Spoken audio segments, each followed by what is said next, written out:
So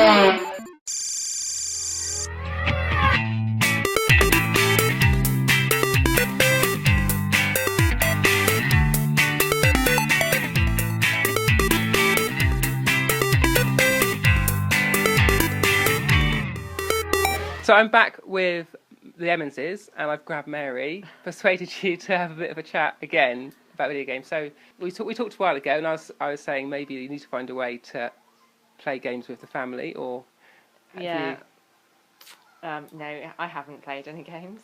Mm-hmm. I've watched, yeah, occasionally, but yeah, I'd rather be doing something else. Leah is not fussed about playing at all, really, but it's always Bethan who asks, and it causes problems. And you know, I should tell you this story actually. A little while ago, Bethan decided she'd like to learn to sew, so I spent some time with her and did some sewing. She said it was really good fun, and it was better than playing on the DS because the DS makes her grumpy. Oh, that's interesting. There we go. So I didn't. Do you want to cut that bit? No. Well, no, that's interesting though. But maybe, I mean, do you think it was because you were doing it together? Possibly, yeah. Every time I play on the DS, she tries and takes my go. She does. Mum does. No, no. Bethan. Bethan does. So you have to... Yesterday. Yeah. So you don't get a good go. Well, I think I gave you a few more minutes, didn't I? So we have to. It's quite the DS because we have just the one.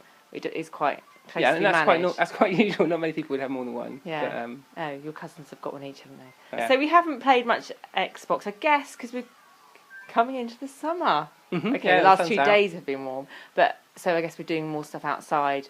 Than inside. That's right, Leah. Yeah.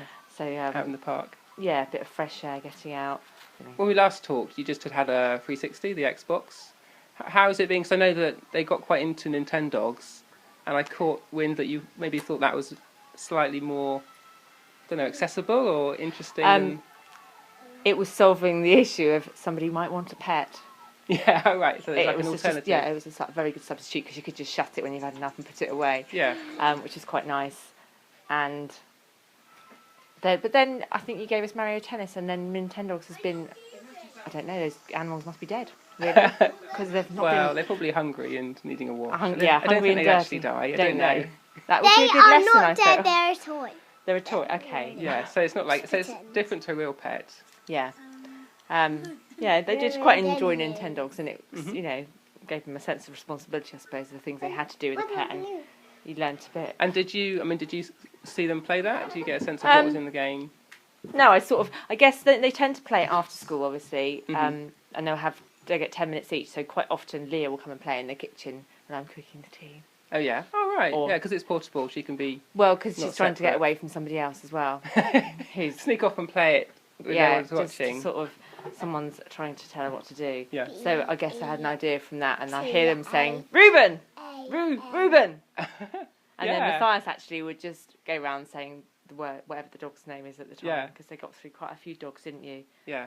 I could never get that bit to work. So on Nintendogs, there's this bit where you train your dog to recognise your voice. Yes. And I never really managed to do that. And you feel quite silly. Like, I had to test these things out and like shouting their name into this video game. Yes, and you have to say it like 3 or 4 times. Yeah. Even once you've got it right, they still need to make sure it recognises it, I suppose. And then it's really irritating because someone else's 2-year-old starts saying that as well, and she's saying, "No, be quiet. I'm trying to get it to learn this name." That is a problem with voice control stuff. And there's a bit on Connect where you have to you can control the game with your voice. And Toby was saying actually that Matthias would come in when they're playing that he does, yes. and shout at the Xbox to wrestle control. Suddenly he's got this 2-year-old who's got ultimate control over the video game, which I thought was quite amusing. Yes, it is. Go over there, Catsy, good girl. Yes, so he now will come in here and potentially interfere, or whereas before it wasn't such an issue, I suppose. But so are you happy to have them around still? You've not gone on. This is too much. They're going. No, quite often it is. Right, we'll just drop them off to Andy, shall we then? Because it's just the DS causes problems between the girls. They fight over it, or get stroppy, or it's not fair. And like I said, Leah was off sick from school yesterday and didn't ask to play it at all. But as soon as Bethan got in the door, she wanted to play it, and she was also checking that someone else hadn't had a go during the day, and it would have been a case of, well, so and so's had 10 minutes and I've not had any, and it's not fair. So it is. We do need to manage it, and sometimes it just drives me insane. Yeah. I mean, it may be an age group thing. That as kids, I think we often are in the habit of starting kids too young on this sort of stuff. What, like you sat there with Matthias just now? Well, I quite like, if you're playing in a group, it's quite nice to be able to involve whoever's in the room. But I'm often wondering, because my kids, and we have access to this sort of stuff, they do get into it, but it's not until they're older and they start playing, thinking, oh yeah, now you're old enough and you're enjoying it. So Leah's certainly not bothered about it.